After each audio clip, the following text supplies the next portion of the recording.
introduce it. We got 7 minutes and 55 seconds. You see that clock there? No, I don't see the clock. I mean, you see it. I mean, I see it now, but yeah, that's why I like have really bad time perception. Like either I'll talk over or yeah, I'll well, that's stop. the clock there. You see too. You're right. Oftentimes it's down in 7 minutes and 55 seconds in this segment, and so when we come back, we're gonna have that time. And so you try to divide your time and articulate it, and don't shake the camera, chair, twist your legs or anything. Yeah. Just keep still. I know. You know how to do it. You've done it enough. You know. But as soon as he gives me the signal, we're going to start back, and I'll welcome them back. And you ready?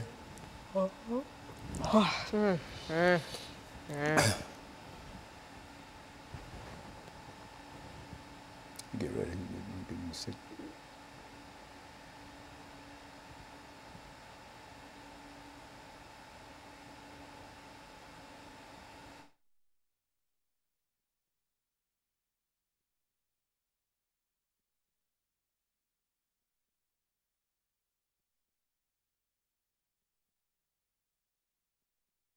Thank you and welcome back to the second segment of the show for today.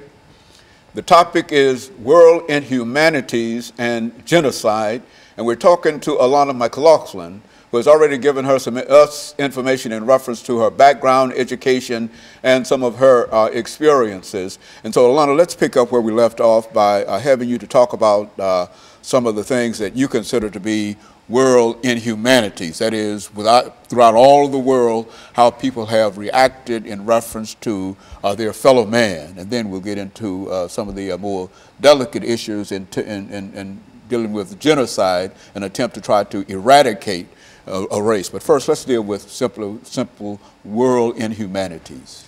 Well, if you're just tuning in the first segment, I mentioned what the difference between a world inhumanity and genocide was. Genocide is killing off a race with the purpose being to eradicate the world of that race. And a world inhumanity is not necessarily to rid the world of that race, but to cause that race pain or suffering. For instance, a world inhumanity would be slavery.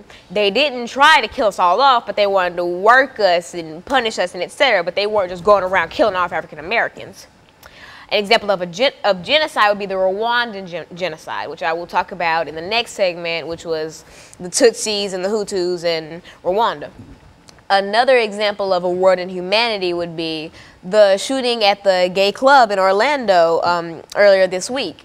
Now, this might end up being genocide, though, because we don't know necessarily what the shooter's motive was. Like his father was saying that he was trying to get rid of gay people, while U.S. government is saying that it was an attack on the U.S. So no stories are very solid, but I guess since it's a new story and it's still developing, in the coming days we'll probably have an answer as to whether it was world inhumanity or genocide. But for right now, I'm going to count that as world inhumanity. Like a man just wanted to go and kill people and make people suffer.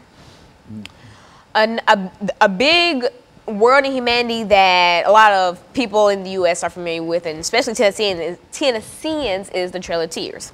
If you're unfamiliar with the Trail of Tears, it is when Andrew Jackson sent Native Americans west of the Mississippi River to be able to take their land. And he did this during the winter where conditions were harsh and they were on foot. They were not sent off with food and drink and clothing at that. They were just one with nature, and that's not good in the winter, and especially if you're walking. And so they had to walk miles and miles and miles, and this was labeled the Trail of Tears. And I don't think I have to go into explaining why it was called the Trail of Tears, because I think there would be plenty of tears if you had to walk and walk and walk miles with barely anything, no food, watching people all around you die, your family die, if you don't die first, and things like that. So that's a big example of world inhumanity. Now, Andrew Jackson wasn't necessarily trying to kill off the Native Americans. Like I said, he was trying to get their land.